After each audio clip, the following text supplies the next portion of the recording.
Good evening, guys. Once again, welcome to South Africa Lately, a channel that discusses South African trending news. We do, however, grab here and there from international news when it is trending enough to be brought here. So, I'm about to share with you the news that maybe will make you think, oh, maybe the GNU is now working. They're actually doing something, because for the longest time, it felt like we're in the parking lot. So now, I want to share with you the video clip of Dr. Aaron MZWANELE saying they will be employing about 1,200 doctors, nurses, and just the medical staff, and also be buying the necessary stuff that is needed for the hospitals, like your beds, your whatnot. You're going to hear that. And also Leon Schreiber saying, you know what, we are ready to have our drones or our technology like monitoring our borders because we were testing it during December and now it is proven that it can work, so we're expanding it. So number 4, we're going to hear what CRL said. The chairperson of CRL, THOKO, CHAIRPERSON, what she said about that case of OMOTOSO. So I'm going to be reading those to you and be sharing the video clips. So let us start with what Dr. MZWANELE said today. Speaking during a media briefing in Centurion, Health Minister Dr. Aaron MZWANELE said, "We believe we are in a position to announce today that the council has approved the advertisement of 1,200 jobs for doctors, 200 nurses, and 250 other healthcare professionals." You see, this is something that will make you at least be hopeful as a South African. Though I've seen today's news that even SANDF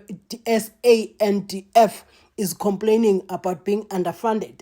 So, but that is not the focus of my video this afternoon, or maybe this evening. I am going to read again as I found it live. Health Minister Dr. Aaron MZWANELE, joined by the provincial MECs, is briefing the media on updates regarding the procurement of health equipment and recruitment of health professionals. The procurement of hospital beds, linen and mattresses.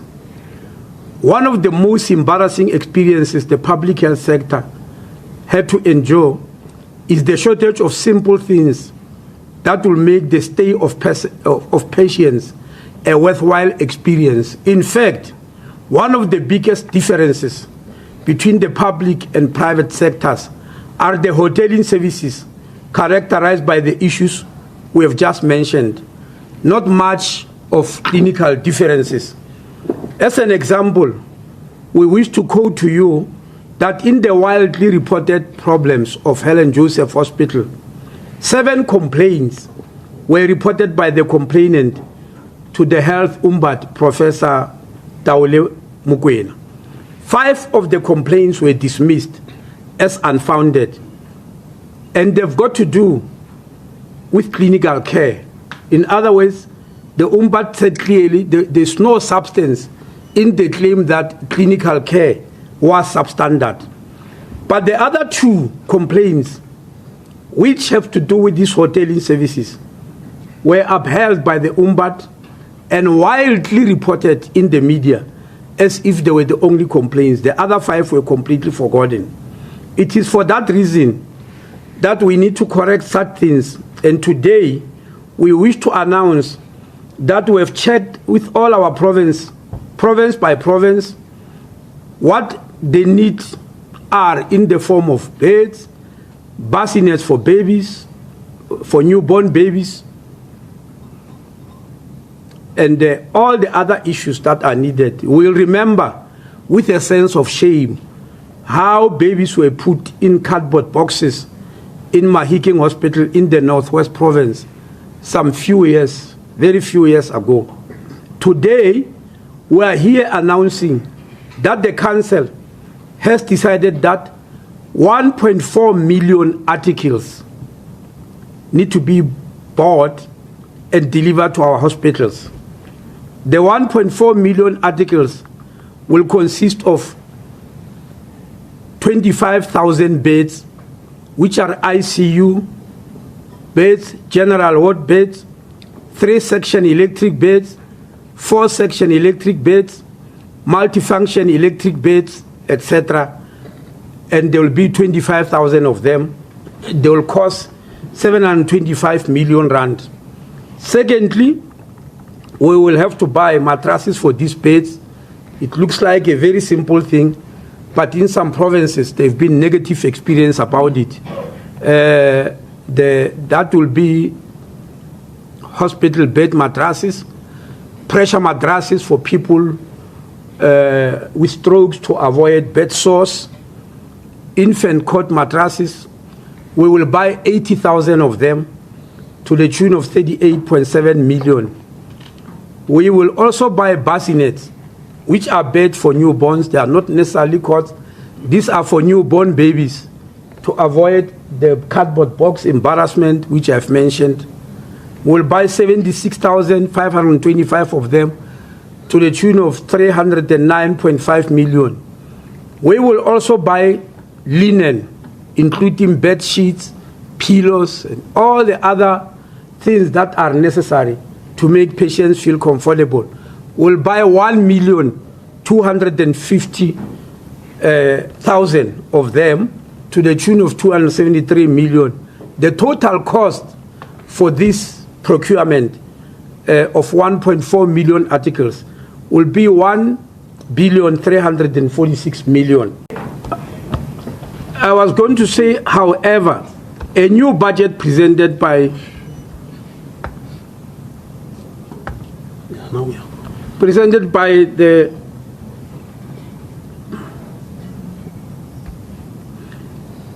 the Minister of Finance on the 12th of March 2025, we believe we are in a position to announce to you today that the Council has approved advertisement of 1,200 jobs for doctors, 200 nurses, and 250 other healthcare professionals at the cost of 1.78 billion rand. The Human Resources Unit will soon commence with recruitment processes once all logistics have been finalized. And also the Minister of Home Affairs, Minister Leon Schreiber, Minister of Home Affairs, Dr. Leon Schreiber, unveils new technology to help the Border Management Authority, including the use of drones and border posts. It is a step that is based around our commitment to digital transformation. What you see before you in terms of the devices that we will showcase a little bit later is concrete proof of the fruits that follow when we commit ourselves to using technology in smarter and more effective ways. We have really said right from the start that using technology is the only way that we are going to make up for shortfalls, whether those shortfalls be financial, whether those shortfalls be in terms of human resources. And today we are going to demonstrate to you what we mean by that. And we are going to, I believe, send a very clear message about the capabilities of the Border Management Authority as a law enforcement entity and about the huge progress we are making in securing the border environment. So we will get to the fun part a little bit later. Before we demonstrate the technology, the Commissioner will take us through the operational plan for Easter, where these tools will now be deployed for the very first time. And we will see the fruits of the deployment of these devices at that point. Now, we have already piloted some of this technology that we are showcasing today. And I'd like to start with the unmanned aerial vehicles, or the drones. So what we did over the December period was to cooperate with the Department of Agriculture, Land Reform and Rural Development to pilot the use of these devices and measure the impact that they have in the port environment and in enhancing the capability of government to prevent, detect and deter illegal crossings into South Africa. A few months ago, I stood at this podium and we announced the data that came out of those operations, what we saw was a 215% increase in the number of attempted illegal crossings by undocumented persons that were prevented. And we even were able to showcase thousands of instances where the use of these drones actually led to apprehensions directly. In other words, they enabled the detection of someone trying to cross the borderline, the deployment of BMA officials and resources, and then the arrest and direct deportation of those individuals. So what we were able to do in December was to prove that the concept works. We were in 5 different port environments with our partners from agriculture, and that was a very valuable opportunity for us to actually demonstrate the value of this approach. But today, I would say to you, ladies and gentlemen, and fellow South Africans, is at a whole different level. Because what we are announcing today, first of all, is the Border Management Authority's deployment of its own drone technology. And the device that we have on display here is one of 4 of these devices that will be deployed for the first time as part of the Easter operational plan. I want to say to you that they say dynamite comes in small packages. Do not be deceived by the size of this drone. I think it is one of the most advanced that you will find in the country at the moment. These drones will now be deployed, as I say, at these 4 different border posts, but it's important to emphasize that they will be moving around.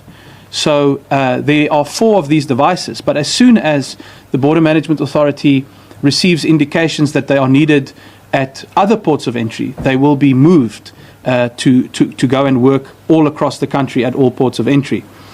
I'm very excited to also be able to share with you that we are investing in our people.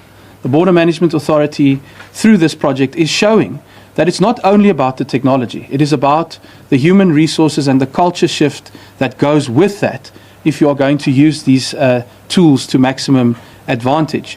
That is why we are training 8 drone pilots. There will be 2 per device, and they will work in shifts to make sure that we have around-the-clock usage and detection in the port environment. It will be a very intensive training program. There will be weeks of in-class training. There will also be in-field training to make sure that we have the best people operating these devices. The other good news... To me, it really does look like people have woken up from their slumber, are beginning to work now. Okay, 3 Chapter 9 institutions say they will conduct a joint commission of inquiry into Pastor Timothy Omotoso's grave case. You see, that's the thing. You know, with all that has happened, you know, I'm not blaming the ones now that they are going to conduct a joint commission of inquiry. I'm just saying we didn't have to be here if we did things right, like the NPA. We didn't have to be here. The Commission for Gender Equality, the Human Rights Commission, and the CRL Rights Commission outline their response to what they say are systematic failures in the justice system. So now I don't want to blame these people that I'm seeing here because we did not have to be here. If the NPA did their job very well, so we wouldn't be here. So, but then again, at the same time, I'm like, Omotoso won't be here for that. Hey, guys, he's not going to stick around for this to happen to him. We'll be left with the inquiries, we'll be left with all sorts of things that are not going to help us. The man would be gone, like gone.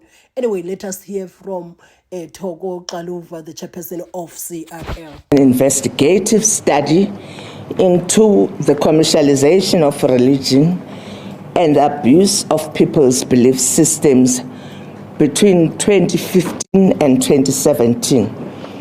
It was during this process that the matter of sexual violations in sacred sites like churches and traditional healing spaces strongly came forth. Coincidentally, during this time, the CRL Commission was approached by the late Pamela Mabini with a case of alleged sexual violation and possible human trafficking in Umhlanga, KZN, by a religious leader. This is how actually the case of Pastor OMOTOSO came to being. I'm sure most of you are aware that Pamela Mabini, about 3 or 4 weeks ago, was gunned down in front of her home with her mother in the house. She played a very critical role in this case. She stayed the course. She was in court throughout these years, and she supported the complainants in this case. So her passing really to us and the way she died is a very sore point. Without her, Pastor OMOTOSO would never have seen the inside of a court. So we salute her today. As the Pastor OMOTOSO case unfolded, witnesses soon attracted unwelcome attention, placing them in harm's way. That escalated, rendering to vulnerabilities, posing a threat to their lives. This was further exacerbated by an inefficient witness protection program. Also, changes in the prosecution team and the presiding officer that required one of the complainants to retell her testimony to the new team. The protracted nature of the case added an extra burden of trauma, characterized by many instances of starts and stops along the way. Following the pronouncement on this case by Judge Skuman on the 2nd of April 2025 in Gqeberha, the CRL decided to confer with the 2 other Chapter 9 institutions, namely CGE and the South African Human Rights Commission, to address, amongst others, the outcome of Pastor OMOTOSO case, the ramifications and the general handling of the case, other gender-based violence and femicide cases in South Africa, and also to discuss the way forward. The meeting with other Chapter 9 bodies was necessitated by the fact that the OMOTOSO case was not just a matter of a religious leader who was charged for alleged crimes committed in a religious setting, but also about violation of the rights of human dignity and sexual violation against women.